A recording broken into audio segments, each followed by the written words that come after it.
살다 보면 이상하게 금전 흐름이 멈춘 듯 느껴질 때가 있습니다. 그럴 땐 단순히 외부 환경 때문만이 아니라 기운이 흐르지 못하고 어딘가에서 고여 있다는 신호일 수 있는데요. 부자가 되려면 이런 징조를 잘 알아차리는 것이 내 금전운을 지킬 수 있는 방법이지요. 올해 7월 25일부터는 윤달의 시작인데요.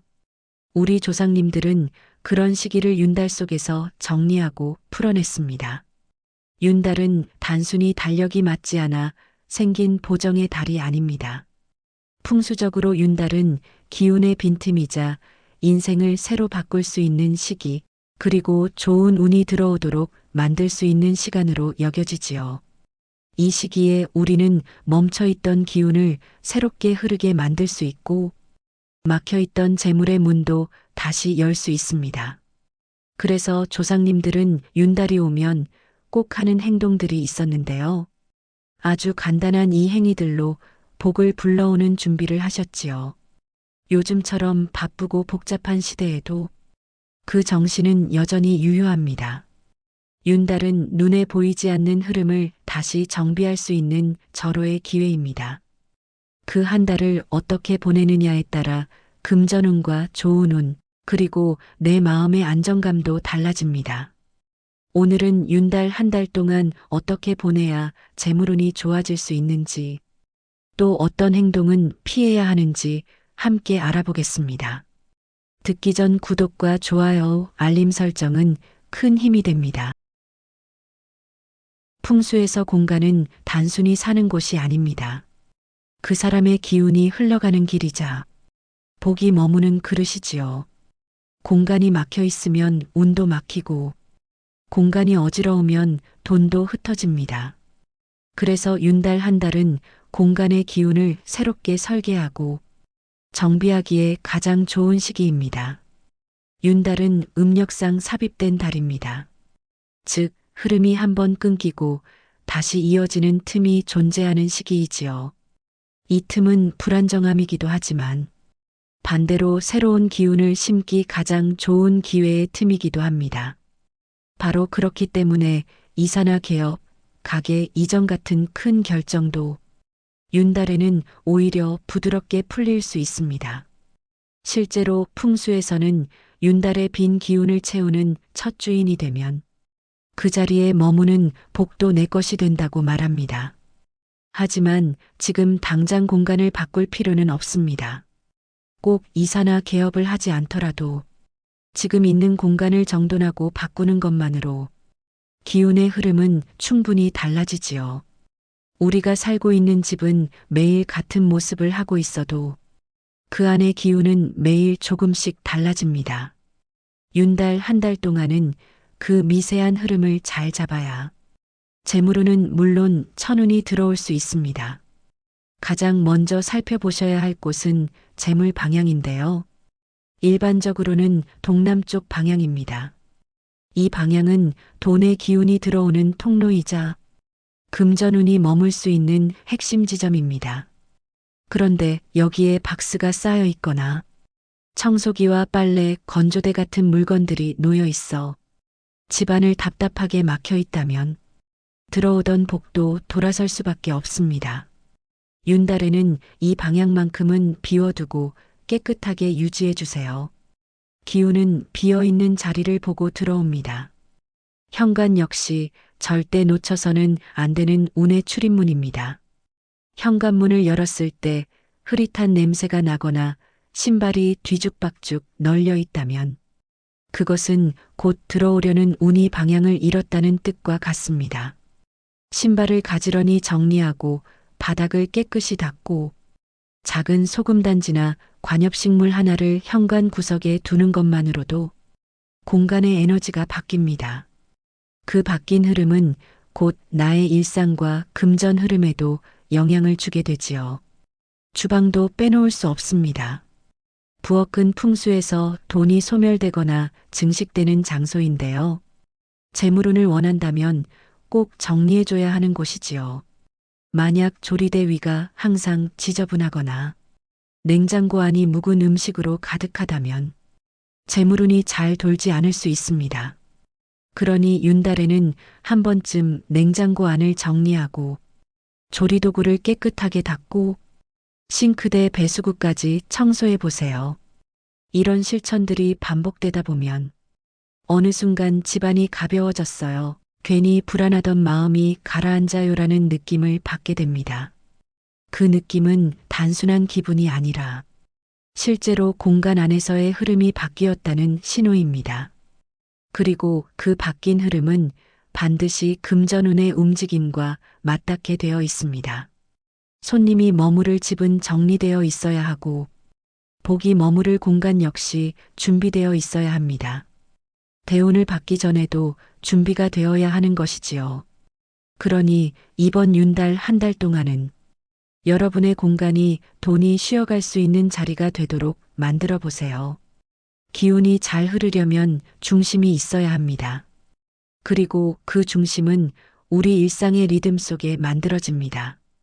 많은 분들이 금전운이 왜 자꾸 끊기는지, 복이 왜 머물지 않고 스쳐 지나가는지 궁금해 하시지만 의외로 해답은 간단한 곳에 있습니다. 바로 생활의 기본 흐름, 즉 하루의 리듬 속에 운이 머무느냐 지나치느냐가 달려 있는 것입니다. 풍수에서 생활 리듬은 단순한 습관이 아닙니다. 그건 곧 기운이 쉬는 시간과 움직이는 시간을 맞추는 일인데요. 윤달처럼 기운이 얇고 섬세한 시기일수록 이 리듬 하나하나가 전체 흐름에 주는 영향은 더욱 커집니다. 그래서 윤달에는 하루를 어떻게 보내느냐가 금전운의 흐름에 직접적인 영향을 줍니다. 가장 먼저 중요한 것은 아침을 여는 방식입니다. 해가 뜰 때 창문을 열고 가볍게 몸을 움직이면서 기운을 순환시키는 것이 좋습니다. 이때 중요한 것은 햇볕을 맞는 일입니다. 햇살은 기운의 첫 시작을 밝혀주고 그 밝은 흐름이 몸 안의 흐름까지 깨웁니다. 아침을 허겁지겁 시작하지 마시고 잠깐이라도 창문을 열고 바깥 공기를 들이마셔 보세요. 그 작은 행위가 하루의 금전운을 여는 문이 됩니다. 그 다음은 식사 시간의 안정감입니다. 풍수에서는 음식을 섭취하는 행위 역시 기운을 받아들이는 통로라고 보는데요. 윤달에는 식사를 아무렇게나 때우지 마시고 가능한 같은 시간에 규칙적으로 식사하시는 것이 좋습니다. 기운은 예측 가능한 흐름 속에서 가장 안정되게 자리를 잡습니다. 특히 저녁은 가볍게 드시고 자정이 되기 전에는 잠자리에 드는 것이 좋습니다. 기운이 쉬는 시간에는 나도 쉬어야 복이 머물 자리를 제대로 형성할 수 있는 것이지요. 만약 요즘 들어 금전운이 들어오길 원하신다면 또 하나 중요한 실천이 있습니다. 바로 무소비의 날 만들기인데요. 요즘은 소비를 하는 경우가 정말 많지요. 그런데 윤달 한 달 동안은 일주일에 하루만이라도 소비하지 않고 조용히 정리만 하는 날을 만들어 보세요. 이날은 돈을 아끼는 것이 목적이 아니라 금전의 기운이 흩어지는 틈을 막는 정리의 날입니다. 하루 동안 물건을 사지 않고 버리지 않고 그저 공간과 마음을 정리하는 시간이지요. 이 작은 루틴 하나가 기운을 붙잡고 돈이 허투루 빠져나가지 않도록 막아줍니다. 말과 생각의 정돈도 꼭 필요합니다. 어떤 분은 이런 말씀을 하십니다. 돈이 왜 이렇게 안 도나? 나는 정말 되는 게 없어. 이런 말들은 아무렇지 않게 나올 수 있지만 그 말 한마디가 복을 멀어지게 할 수도 있습니다.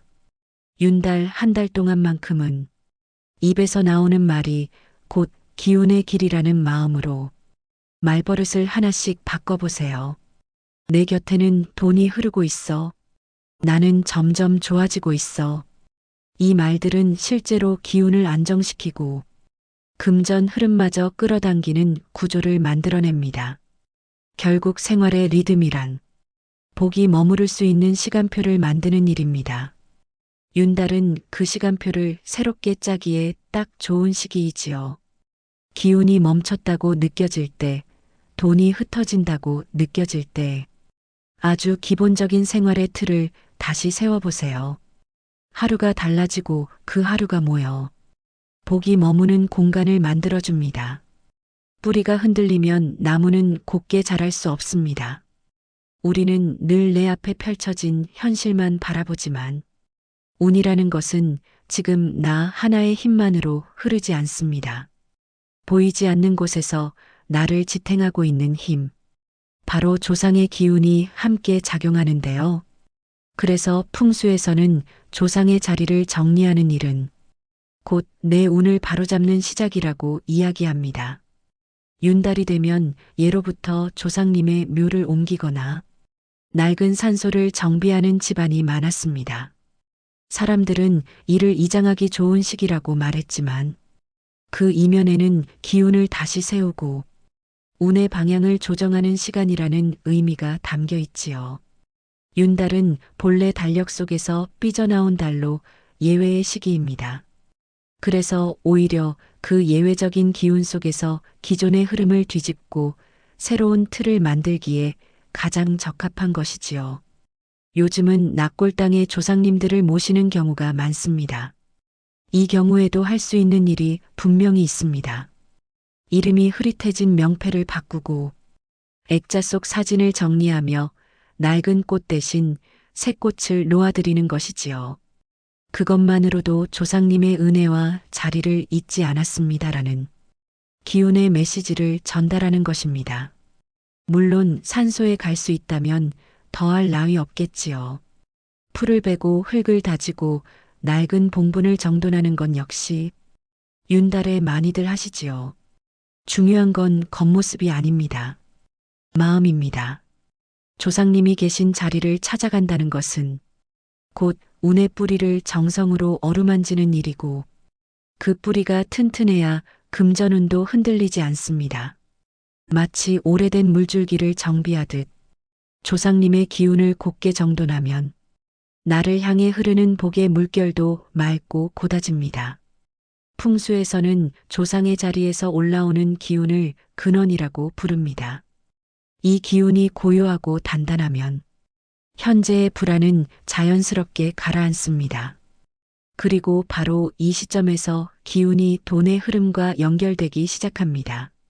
내가 모르는 사이에 멈춰있던 흐름이 다시 움직이고 들어오지 않던 돈이 작은 틈을 비집고 들어오는 경험을 하게 되지요. 실제로 윤달에 조상님의 자리를 정리한 뒤 별일 없이도 거래가 성사됐다. 밀렸던 돈이 들어왔다는 분들이 많습니다.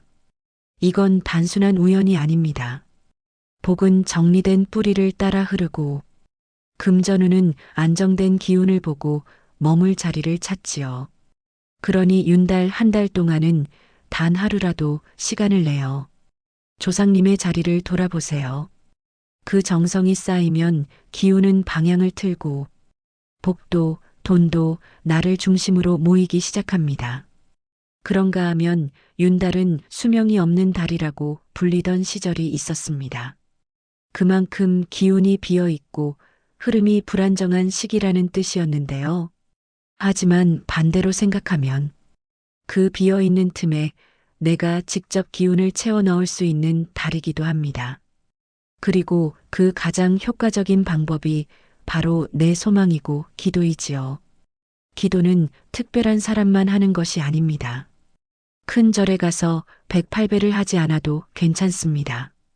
마음이 있는 곳에 정성이 있는 곳에 기운은 머뭅니다. 조상님들도 윤달이 되면 절에 올라 공양을 드리고 묵은 업을 씻고 복을 비는 기도를 올리셨는데요. 그 마음이 지금까지도 이어져 내려오고 있지요. 하지만 요즘은 바쁘고 시간이 빠르게 흘러가다 보니 절에 가기도 정성을 내어 시간을 갖기도 쉽지 않습니다. 그래도 괜찮습니다. 윤달에는 하루 5분이라도 그저 집안에서라도 진심을 담은 기도가 가장 깊은 기운을 움직입니다. 예를 들어 집안의 가장 조용한 공간, 거실 한쪽, 침실 코너, 창가 옆 구석이라도 좋습니다. 그리고 차분한 분위기 속에서 두 손을 가지런히 모으세요. 소리내지 않아도 좋으니 마음속으로 이런 말을 되뇌어 보는 것입니다. 묵은 기운은 떠나고 맑은 기운이 들어오게 해주세요. 흐트러진 흐름이 정돈되고 천운이 들어오게 해주세요. 윤달에 기도를 올릴 때는 날짜보다 더 중요한 것이 지속성입니다. 30일 기도를 하는 분들도 계시지만 그보다 중요한 것은 하루하루의 진심이지요. 오히려 길게 계획하고 흐지부지 끝내기보다는 한 주에 하루 혹은 이틀이라도 시간을 정해 꾸준히 이어가는 것이 기운의 뿌리를 내리게 합니다. 기도는 나를 위한 것 같지만 사실은 내 공간과 주변의 흐름까지 정리하는 행위입니다. 사람마다 기운이 다르듯이 기도의 언어도 다를 수 있습니다. 어떤 분은 감사합니다라는 말을 반복하실 수도 있고, 어떤 분은 조용히 눈을 감고 아버지, 어머니, 조상님을 떠올리며 기도를 올릴 수도 있겠지요. 중요한 건 마음을 모으는 시간 그 자체가 이미 복을 부르고 있다는 점입니다. 여기서 풍수적으로 하나 더 말씀드리자면, 기도하는 공간에는 소금단지, 쌀, 생수, 물 같은 정화 아이템을 함께 두면 좋습니다. 소금은 불순한 기운을 흡수하고 맑은 물은 막힌 흐름을 열어주는 매개체가 됩니다. 이 작은 준비만으로도 기도 공간의 기운이 완전히 달라집니다. 윤달은 자주 오는 기회는 아니지요. 그런 만큼 이 시기에 기도로 마음을 다스리고 그 마음을 중심으로 기운의 흐름을 다시 그려나가면 복은 반드시 그곳에 자리를 잡습니다. 다만 윤달을 맞이하여 이번 한 달 동안은 하지 말아야 할 행동도 있는데요. 사실 윤달은 기운이 일시적으로 가라앉고 혼선이 발생하기 쉬운 시기이기도 하지요. 그래서 이 시기에는 일부러 하지 않아야 할 것들이 존재합니다. 단순히 금기라고 받아들이기보다는 이건 지금 하면 오히려 좋은 운이 새어나간다는 기준으로 이해하시면 됩니다. 먼저 가장 피해야 할 것은 바로 충동적인 소비와 계약인데요. 윤달 한 달 동안은 돈을 쉽게 나가게 하는 것은 좋지 않습니다. 예를 들어 생각 없이 무언가를 지름신처럼 구매하거나 갑자기 결정을 내리는 일은 복의 흐름을 차단하는 원인이 되지요. 특히 계획에 없던 대출 신청, 고가의 물품 구입은 한 번 더 숨을 고르고 다음 달로 미루는 것이 현명합니다. 또 하나 중요한 금기는 감정적인 대화입니다. 윤달에는 유독 불필요한 말다툼이나 오해가 쉽게 발생할 수 있는데요. 이것은 기운이 예민해져서 생기는 현상입니다. 이 시기에 말이 꼬이면 관계가 길게 흔들리고 그 흔들림은 곧 금전운의 분산과 지출로 연결되지요. 그래서 윤달 동안은 말 한마디, 메시지 하나를 보낼 때도 나중에 후회하지 않을까? 하는 질문을 나 자신에게 먼저 던져보세요. 복은 고요한 말 위에 앉고 돈도 조용한 흐름을 좋아합니다. 그리고 조상님들이 오래전부터 금기해온 몇 가지 행동들도 이 시기에는 피하셔야 합니다. 대표적으로는 밤늦게까지 불을 켜두고 깨어있는 습관이 있는데요. 잠들기 전 스마트폰을 오래 보는 행위도 좋지 않습니다. 그리고 음식 쓰레기를 베란다나 싱크대에 방치하는 행동도 좋지 않지요. 불필요한 불빛은 기운을 흩뜨리고 방치된 찌꺼기나 냄새는 금전 흐름을 쫓아냅니다. 풍수적으로 특히 조심해야 할 것은 밤의 기운을 가볍게 여기는 것입니다. 윤달에는 밤 기운이 유독 민감하게 흐르기 때문에 늦은 시간까지 말이 많고 움직임이 많으면 복이 그 집을 피해갑니다. 그래서 조상님들은 윤달에는 해지면 말 줄이고 불 줄이고 마음도 줄이라고 했습니다. 이것은 단순한 전통이 아니라 기운이 출입하는 문을 스스로 다스리는 방식이었던 것이지요. 윤달에는 감정적으로 남을 쉽게 평가하거나 흉보는 일도 피해야 합니다. 이 시기의 말은 강하게 남고 그 기운이 되돌아오는 속도도 빠릅니다. 특히 부모님, 배우자, 형제 같은 가족을 향한 불평은 나도 모르게 운의 중심을 흔들고 복의 그릇을 기울게 만듭니다. 이 한 달 동안은 내가 기운을 흩뜨리지 않고 지킬 수 있는 시간으로 생각해 보세요. 조금 덜 움직이고, 덜 말하고, 덜 써도 그 안에 금전운이 들어와 채워지고 내가 원했던 흐름도 만들어지기 시작할 것입니다. 부자는 돈만 많은 사람이 아닙니다. 복이 머무는 자리를 알고 그 자리를 지켜낼 줄 아는 사람이지요. 그리고 그 복의 문을 열 수 있는 시기가 있다면 바로 그것이 윤달인데요. 윤달은 달력 속의 예외 같지만 삶의 흐름을 바꿀 수 있는 기회의 시간입니다. 조상님들도 그걸 알았기 때문에 이 달에는 꼭 조상의 자리를 정리했고 공간을 새롭게 다듬었고 기도와 정성으로 마음의 중심을 세웠습니다. 그 모든 행동은 결국 하나의 목적을 향하고 있었습니다. 복이 머무를 수 있는 사람 되기. 그것이 바로 부자의 시작입니다. 운은 어느 날 갑자기 오지 않습니다. 기운이 먼저 움직이고 그 흐름이 자리 잡을 때 복도 돈도 함께 들어오지요. 하루하루 아무 생각 없이 흘려보내는 것과 기운을 알고 준비하며 보내는 것은 같은 달을 살더라도 완전히 다른 결과를 만들어냅니다. 그러니 이번 윤달은 그냥 흘려보내지 마세요. 복은 준비된 곳으로만 찾아옵니다. 항상 여러분의 풍요로운 인생을 응원합니다. 지금까지 인생길잡이였습니다. 구독과 좋아요, 알림 설정은 큰 힘이 됩니다. 감사합니다.